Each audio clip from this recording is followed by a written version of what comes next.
Welcome to the Autism Alliance of Michigan Skill Building Series. AAOM is guided by the vision that people with autism will lead lives that meet their greatest potential. The mission of AAOM is to lead efforts to raise expectations and expand opportunities for people touched by autism across the lifespan. My name is Candace Peterson, and I am an occupational therapy consultant for AAOM.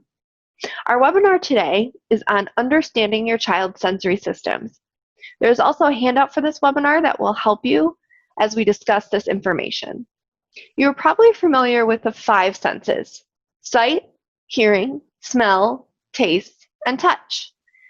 But there are 3 other senses that are also very important. Our vestibular sense. Our vestibular organs are located in the inner ear and provide us with a sense of movement. This allows us to feel if we are upright or upside down, feel gentle movement as we participate in daily life, or more extreme movement, like riding on a roller coaster. Our sense of proprioception is the sense of the position of body parts in relation to one another, which allows us to know what our body is doing without having to look. For instance, we walk all day long without looking at our legs or feet. Interoception is the sense of the internal organs and systems. So, for example, our sense of hunger or thirst, our need to use the bathroom, as well as emotions such as stress or anxiety. So why are these senses so important?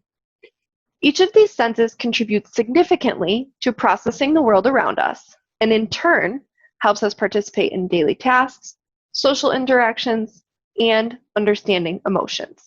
So let's talk about sensory integration. What is sensory integration? It is the process by which people register, modulate, and discriminate sensations received through the sensory systems that we just talked about to produce purposeful, adaptive behaviors in response to the environment.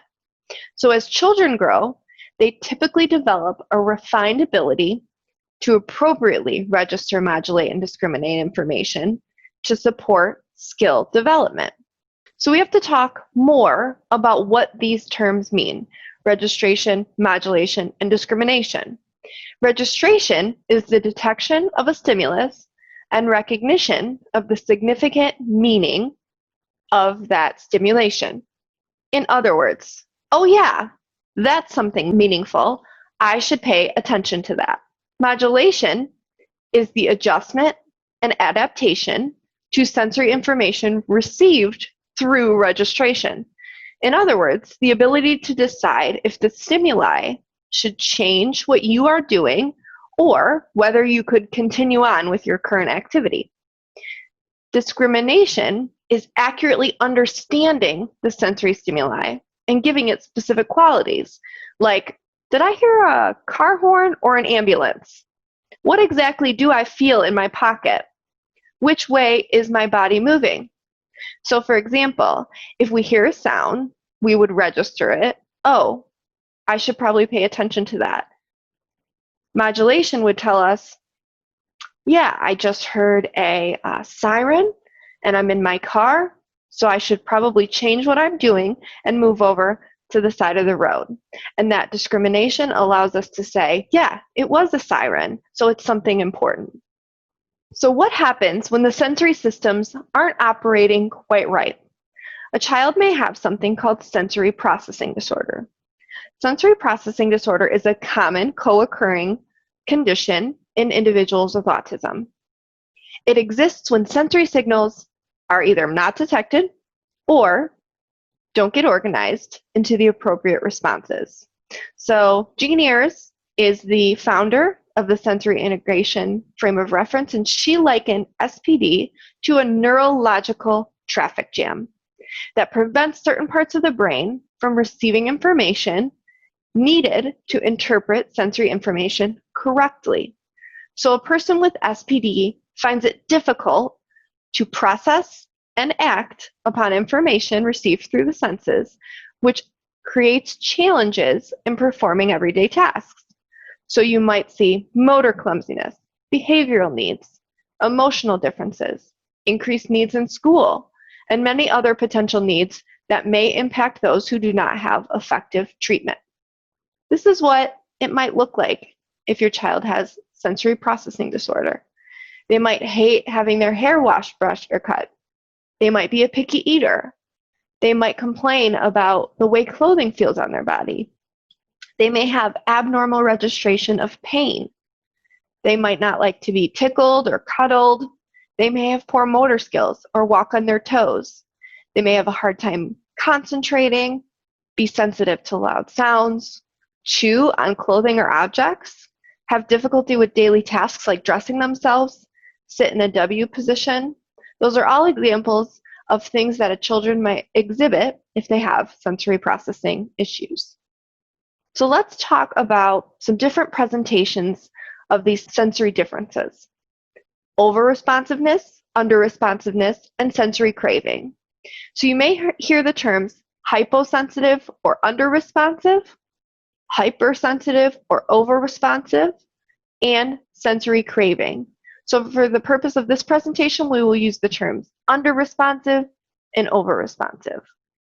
Under-responsive is decreased registration or response to sensory stimuli. So registering that sensory stimuli lower than would be typical. Over-responsive is increased registration or response to sensory stimuli. So registering something in a more sensitive way than would be typical. An important factor is that a lot of children present with a mixed profile. They can be under-responsive to certain stimuli, over-responsive to others, and they may register other stimuli in a typical manner. Sensory cravers seek sensory stimulation in an almost need for sensory input that is very difficult to satisfy. They tend to be constantly moving, crashing, bumping, jumping. They may need to touch everything, may be overly affectionate, not understanding what is their space versus other space. A key factor with sensory craving is that when the individual receives more input, it does not always regulate him or her. In fact, those with true craving disorders may become disorganized with additional stimulation. And as we talk more about providing input later in the presentation, the most important thing is to always be monitoring your child's response to sensory input, either immediately or even hours later. Here are some examples of sensory situations. So let's talk about a few of these and what it would look like if your child was over or under responsive in these situations. So for example, auditory information in the classroom. A child who is over-responsive may hear all of the background noises along with the foreground noise, such as the teacher teaching. A child who is under-responsive may not register much auditory information at all and may wander off, not retaining anything that was taught during the class. Taste of foods. A child who is over-responsive to taste is someone we may classify as a picky eater. They prefer bland, predictable foods due to their sensitivity to tastes or textures. A child who is under-responsive to taste may prefer strong tastes, such as spicy or sour foods, since they are registering those tastes less than would be typical. Swinging on swings. A child who is over-responsive to vestibular input may be very apprehensive to swing, worried about their feet leaving the ground or going too high. A child who is under-responsive may seek excess movement, wanting to spin, go upside down, and may even be unsafe while trying to seek input to wake their body up. Here are some examples of sensory craving. Child who is constantly seeking touch, touching every wall, object, or person that they walk by. Running, jumping, moving constantly, crashing into things, people, walls, furniture. It may hurt them, but they may not even notice. It may hurt the other people. They may not even notice. They have an inability to sit still and focus most of the time, and you may see them wiggling in their chair nonstop. All right, so let's get into some sensory strategies to support regulation. So we talked a little bit about this already, but the number one thing that you always have to do when you're providing sensory opportunities for your child is to monitor their response. So we have to ask some questions. What does different types of sensory input do for your child? Does it make them overstimulated or hyper? Do they appear calmer and quiet? Does it regulate them to the point that they are still alert and able to focus? Does it do nothing? That's the most important thing that we want to look at. And also, what are we trying to help our child do? Are we trying to get them ready for bed? So we would like them to feel calm and quiet. Do we want to regulate them to the point that they're still alert so that they can focus on maybe doing their homework? Do we want to just allow them to engage in sensory activities because they enjoy them and we're not super worried about what their response may be? So that's the number one thing that we want to pay attention to when implementing sensory strategies. It's important to note there is no cookie cutter response for what your child might need to help regulate their sensory systems. However, there are some general strategies that might be helpful. So you'll see here on the left side of the chart are what we would consider more alerting strategies. So they may be more helpful for children who are under responsive.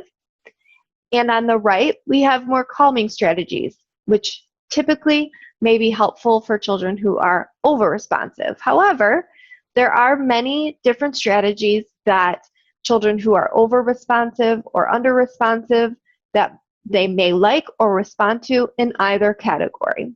So for instance, for vestibular, if a child is under responsive and we're trying to wake their body up, we might do some quick start and stop movements.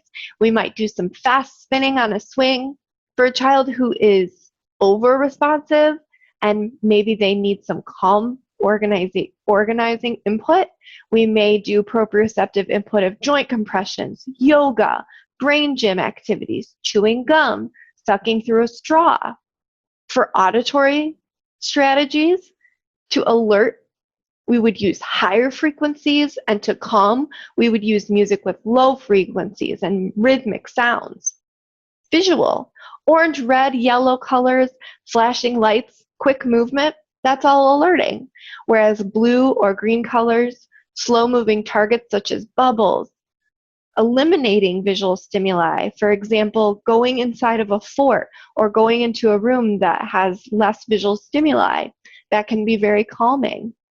Like we talked about before, sour, spicy, peppermint, strong flavored foods, those are alerting, whereas bland tasting foods tend to be more calming. Those are just some general strategies. Again, it's most important to watch your child's response to any of these strategies. What about environmental modifications that we can take to help our child? So if we want to increase alertness, we're trying to wake up the sensory systems. In order to do this, we should decrease predictability and familiarity and increase variety. Make things brighter, more intense, faster. To promote calming, we're trying to organize the sensory systems. Soft, calming music, lack of other auditory stimuli, decreased visual stimuli, linear, back and forth, rhythmic movement, consistency, predictability. These are all calming environmental modifications for your child. For additional information, questions, and resources, please contact the Autism Alliance of Michigan. AAOM is prepared at no cost to counsel, advocate, and connect families to evidence-based care and support, however long it takes. Our navigation program will connect you or anyone touched by autism to a free, lifelong guide with professional help and answers. Thank you so much for attending this webinar, and have a wonderful day.